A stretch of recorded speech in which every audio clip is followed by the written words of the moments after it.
Akko oder auch Akkon, eine Stadt im Norden Israels, ist seit der Bronzezeit bewohnt. Im Buch Richter lesen wir von den eindringenden Israeliten, die dort ansässigen Kanaaniter nicht vertreiben konnten. Zu Zeiten des Neuen Testamentes trug Akko den griechischen Namen Ptolemais. Paulus machte hier eine kurze Zwischenstation auf seiner letzten Reise nach Jerusalem. Im ersten jüdischen Krieg wurden in Akko 30.000 römische Legionäre ausgeschifft, auf dem Weg nach Judäa. Unter Titus eroberten sie Jerusalem und zerstörten den Tempel. Damit endete für lange Zeit die jüdische Kontrolle über das Land Israel. 638 wurde Akko arabisch und 1103 gelang es den Kreuzfahrern, Akko zu erobern. Und aus der Kreuzfahrerzeit finden wir noch eine große Anzahl von eindrucksvollen Bauten in dieser Stadt. Das heutige Akko ist von der UNESCO als Weltkulturerbe erklärt worden.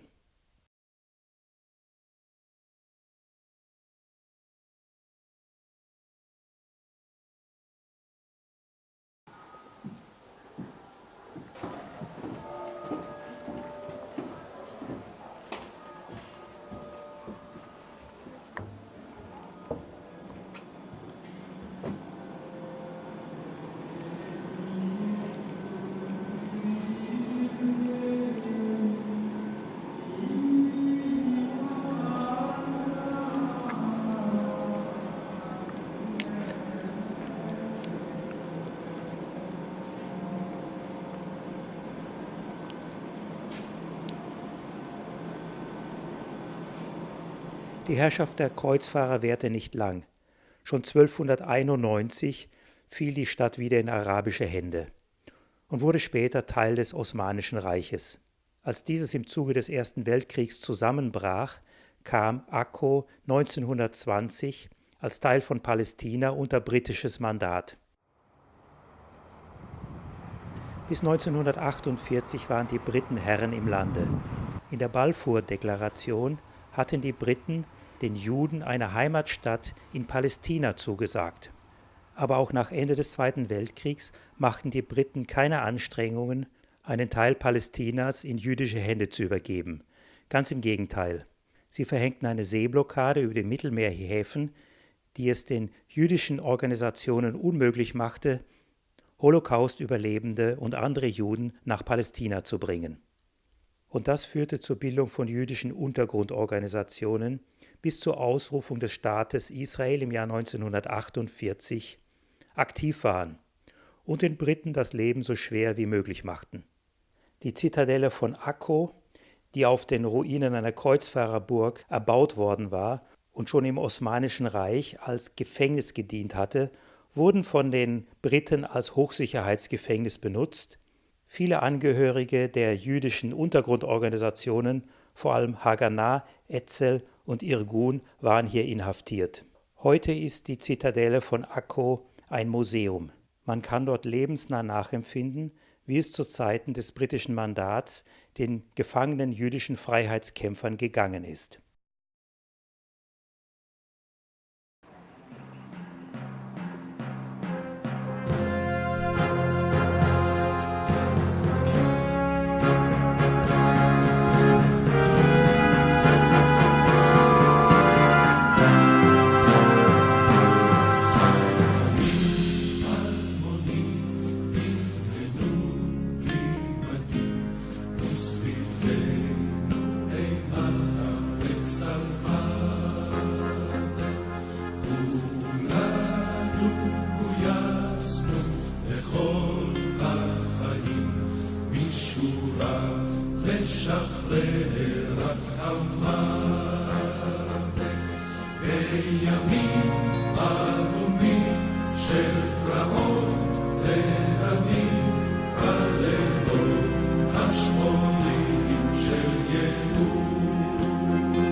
Reihe der Gefangenen von Museum in Akko. Während der britischen Mandatszeit, bis 1948, hat sich die britische Mandatsverwaltung nicht gerade mit Ehre bekleidet, denn sehr viele der jüdischen Freiheitskämpfer waren damals unter sehr großen Druck geraten.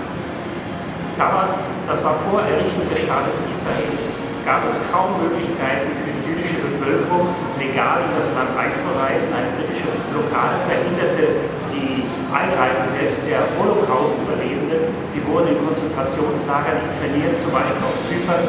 Die Einreise war fast nicht möglich. Dadurch entwickelte sich eine Untergrundbewegung in verschiedenen Organisationen. Deren Mitglieder wurden von den Briten gejagt. Ihre Anschläge gegen die britische Infrastruktur natürlich in schärfster Weise verurteilt und geahndet. Und sehr, sehr viele dieser damaligen Untergrundkämpfer waren hier interniert in diesem Gefängnis, das wir heute besuchen.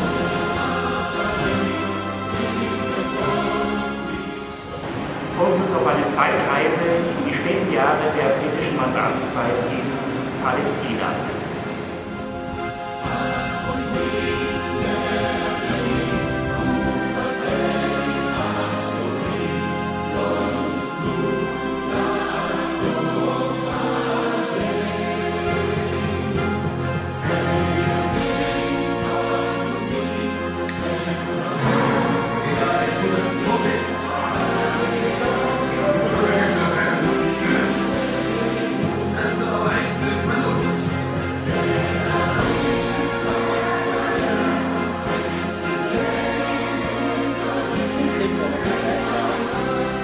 Wieder eingefangenen Ausbrecher sind dann in Rot.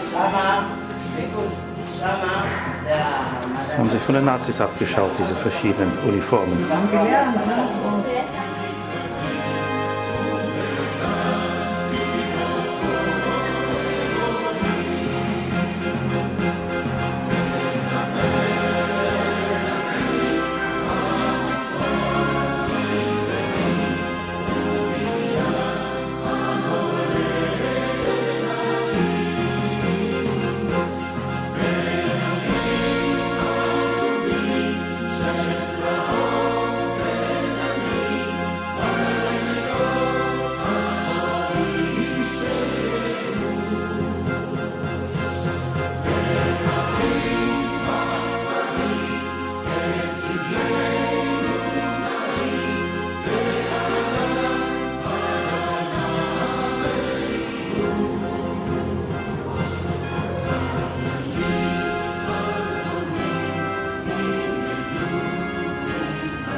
Besonders spektakulär wurde die Operation der jüdischen Freiheitsorganisation Irgun, die am 4. Mai 1947 28 jüdische Gefangene aus dem Hochsicherheitstrakt dieses Gefängnisses befreien konnte.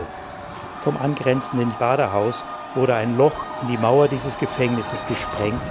28 Gefangene konnten entkommen. Mehrere Angehörige des Befreiungskommandos wurden von den Briten gefasst.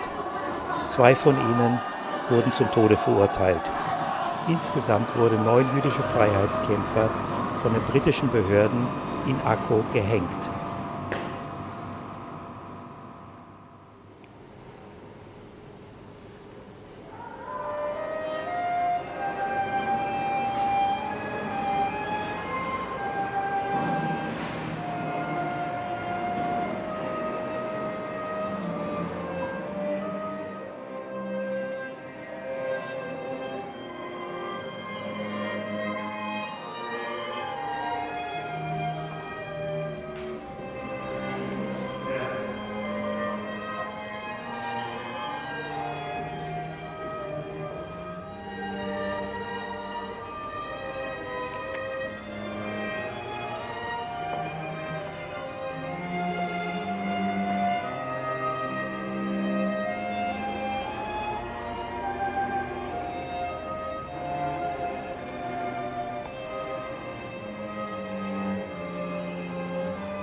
Adonai, Shel Ramon.